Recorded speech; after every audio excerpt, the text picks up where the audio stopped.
So that amendment did not pass. Members, do we have any other amendments? I thought I saw Councilmember Paulton's hand up.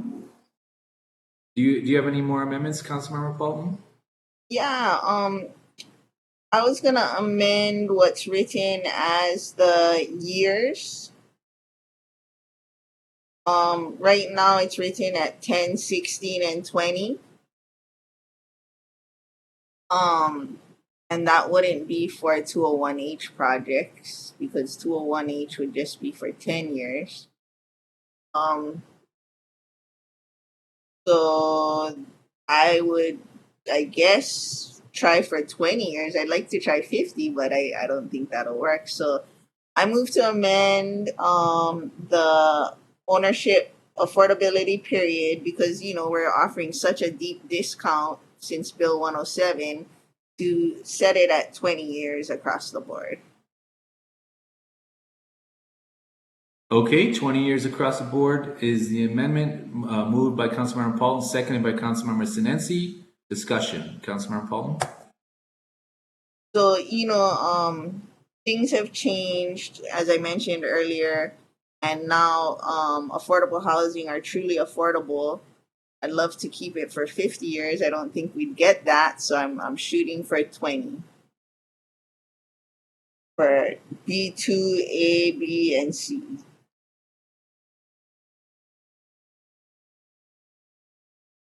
Okay, we have some hands up. We got Councilmember Sinensi followed by Chair Lee. Thank you, Chair. Yeah, I would like to support the proposed amendment on the floor. I mean, I think we've seen what we're going over 10 years of being in a housing crisis, and we've definitely seen the commodification of homes. And with these, especially bringing down the cost of homes by $3,000, $4,000 for our residents. I mean, these subsidies are, I mean, it's huge. I think we're going to get, everybody is looking to get into this and buy a home for half of what it is, if not more. I consider wealth building. I mean, to me, that's wealth building if you're buying a home that is $400,000 before the market, below the market rate. So I'm happy to support. I think putting in the extra years will build more equity for families that look to stay in these homes and not to commodify and after 10 years sell it on the market. So in support, Chair. Okay, Councilmember Sinensi, thank you for that. Chair Lee. Thank you, Chair. I agree with Mr. Carnicelli, who said this is a complex issue. This whole affordable housing problem is a very complex issue. And a couple things. First of all, when I was the housing director 17 years ago, we had this big project called the Hawai'i Gardens. And that was over 400 homes, all workforce housing. And at that time, people had a chance to buy the very low end, the very low priced homes, but they decided not to because they didn't want the deed restriction. And we're not talking millionaires, we're talking nurses, police officers, teachers. Your solid middle class wanted some deed restriction, but not 10 years or 8 years or something reasonable that would discourage speculation. And till today, of the vast majority of those homeowners are the original buyers. So I know it works. And as I said earlier, I think we need to revise a lot of our housing policies, but it would be great to do it at one time. And also, the results of the comprehensive affordable housing study said one of the big results, one of the biggest concerns of that study was that the council tends to over-regulate housing. over regulate a lot of things. So I think we need to take heed of those warning signs and try to be more positive in our policy making. And hopefully we can do that if we looked at these issues comprehensively. Thank you. Okay, let me just jump in right here, real quick. I don't know if you folks got the written testimony from Jeff Gilbreth. It's in Granicus, right? Or no, it's not in Granicus. I beg your pardon. But I'll just read this real section. It says, Bill 103, the proposed changes in Bill 103 are consistent with the recommendations in the Maui County Comprehensive Affordable Housing Plan. I found that on the e-comments, beg your pardon. But that's why, I mean, they're in support of it. So I just wanted to throw that out there. I saw Councilmember Paulton's hand up, but that's what I'm speaking to. Go ahead, Councilmember Paulton. Thank you, Chair. I just wanted to speak to the fact that, people are dying to get onto Hawaiian homelands with a 99-year lease period. There was talk about extending it, as well as, I guess the fact that Mr. Carnicelli came in and straight lied to our face. Mr. Moran emailed me about the price changes that he said didn't happen, and it's on their KCA website. So, I mean, we have the comprehensive affordable housing plan. I emailed Mr. Moran's email to the committee so that you guys can check out the link for yourself, that the reason why this lady couldn't afford the house is because the price went up. Like I said, it's not the price was the same. So, I mean, it's not stopping Native Hawaiians from wanting a house on Hawaiian homelands. And we're not talking 99 years, we're talking 20 years, one generation. You want a house so bad, if you're a Kupa Aina, if you want to live in Hawaii for the rest of your life, what's 20 years? It's not that you're not going to get appreciation. You're going to get an appreciation model. And so, I mean, if it turns out in 10 years, we'll never have enough. And it really will be like winning the lottery, because you can cash out in 10 years and make $1 million, and in that way we'll never have enough affordable housing for all. There'll be people that will stay in generational poverty, while 1 or 2 or 12 here and 12 there can cash out on $1 million. I don't know what else to say. Are you trying to convince me? I was just doing my second and final discussion. Oh, okay. Just checking. Thanks. Councilmember Rollins Fernandez. Well, hello, Chair. I am in support of the motion. I think we've continued to kick the can down the road for long enough. We need to look back on what has happened, and then make decisions moving forward based on what has occurred. Maybe like some places, there's some examples of people who got into houses and are still there, but there's also examples, and so this wouldn't really affect them because they are still there. And then you have some of the houses that are now being speculated and used as investment properties, like Member Senensi said, it's been commodified. And I think I want to echo that comment that Member Senensi said. Like, when we're talking about wealth building, you have people who are paying so much in rent and can't qualify for less than that for a mortgage per month, but they're figuring out how to pay for a monthly rent of their property that they don't own. So it's costing them more to rent than it would if they were paying down a mortgage of the property that they own. And so that helps with wealth building. As I said earlier, it's hard to think about wealth building when you're focused on just having shelter. And that's the crisis that we're in. Shelter. Just need shelter. It's not about equity building at this point. So I'm kind of confused by some of the votes. Member Lee explained herself, but I don't really understand other council members' position.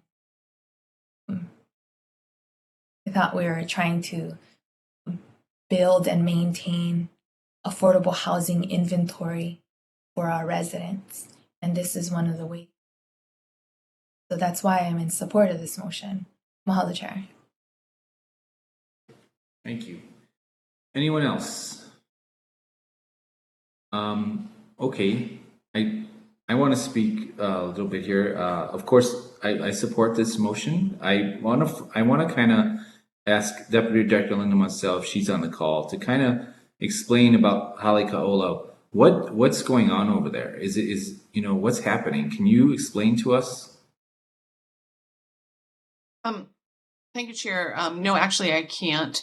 We had understood that the change in the affordability had to do with the change in interest rates, but based on what Ms. Paulton had mentioned, obviously we'll have the Housing Division look into that further to make sure that we've got the correct information. We'll review that. I'll send you Mike Moran's link. Thank you. Okay. All right. Councilmember Sinensi.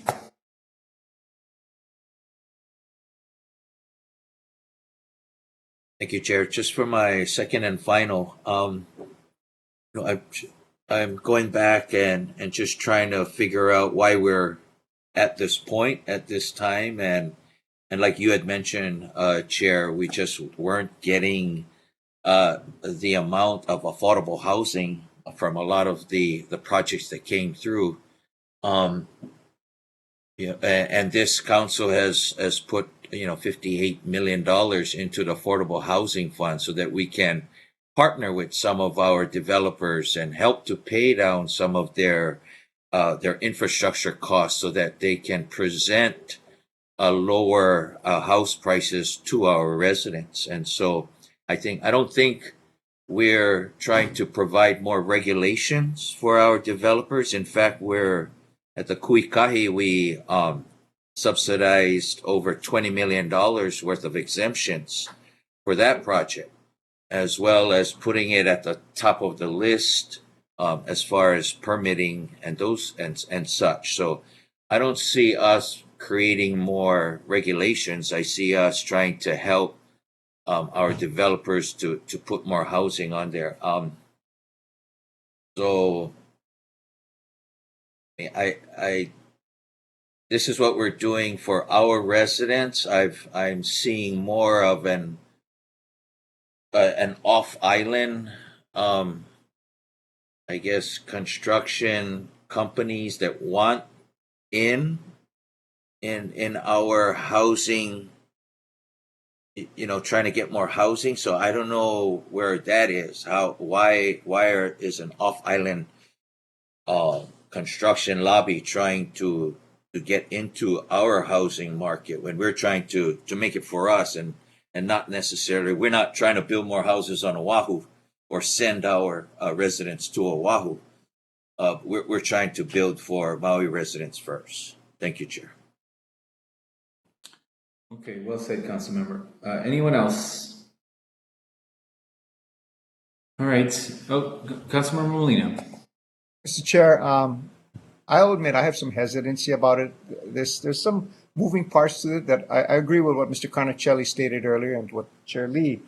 The issue of equity, it's important because if we cap profitability, if you will, a home is an investment.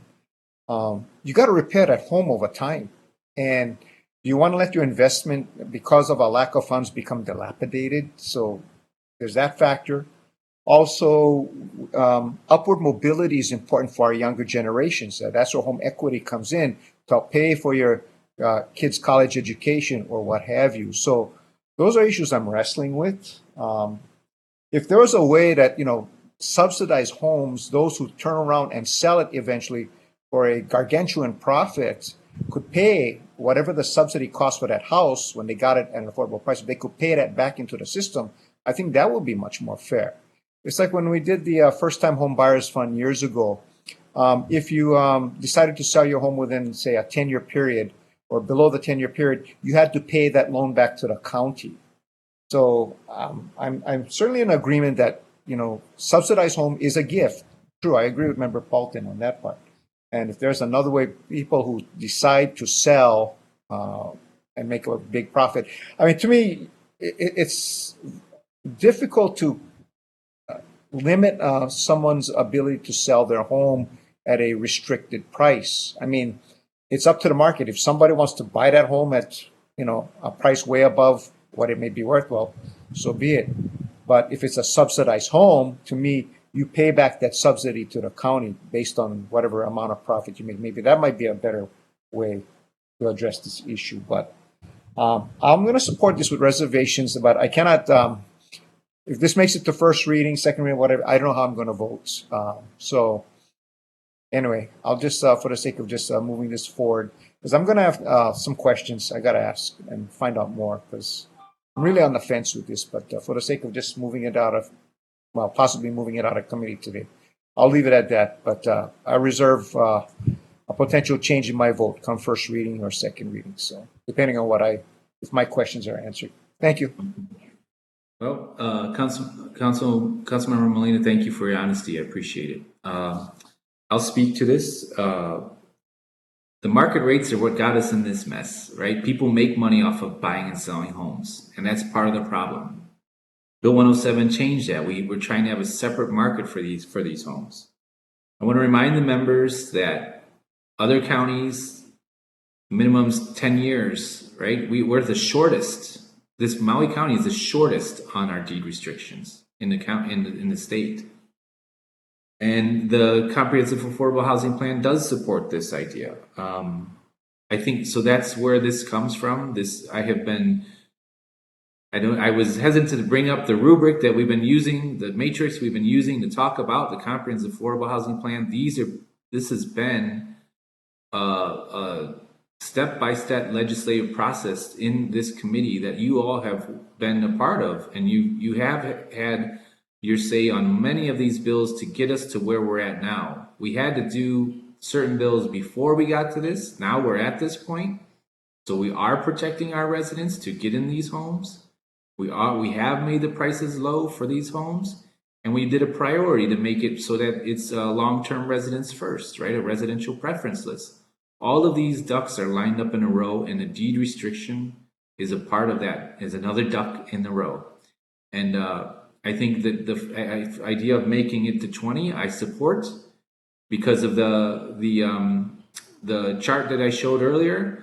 It's like a football that we pass down. We hand it off. We hand off a low-priced home for the next generation, and they pass it off to the next generation. And that's how we keep that in affordability. So I support this, and now I think it's time to call for the question. So staff, could you do roll call, please? Councilmember Tasha Kama, Nope. Councilmember Kelly Takaya King, Excused? Council Chair Alice Ali, No? Councilmember Tamara Paulton, Aye. Council Vice Chair Kiani N.W. Rollins Fernandez, Aye. Councilmember Shane Sinensi, Aye. Councilmember Yuki Leike Sugimura, Excused? Committee Vice Chair Michael J. Molina, I with reservations. Committee Chair Gabe Johnson. Aye. That's 5 ayes, 2 noes, 2 excused. Motion carries. Okay. All right, members. Is there any other amendments for this bill as it is right now? Seeing none, we'll go to the main motion as amended. The chair will entertain a motion to recommend passage on first reading of Bill 103 as amended, entitled "A Bill for an Ordinance Amending Section 2.96.060 Maui County Code relating to residential workforce housing deed restrictions and resale, allowing staff to make non-substantial revisions." Moved by Councilmember Sinensi, seconded by Chair? Paulton. Yes, Rollins Fernandez. You're asking for a motion on the Main main. motion is amended. I thought we already had a main motion. We had a main motion. We did have a main motion, and this is main motion as amended. Is it? That's what my notes did. Is want me to switch them? No, you just say now the vote on the main motion as You amended. just Okay. call for the question. Calling for the question. Main motion as amended. I was trying to get the as amended in there, and I just. All right. So now we're calling for the question. Staff, will you call roll call, please?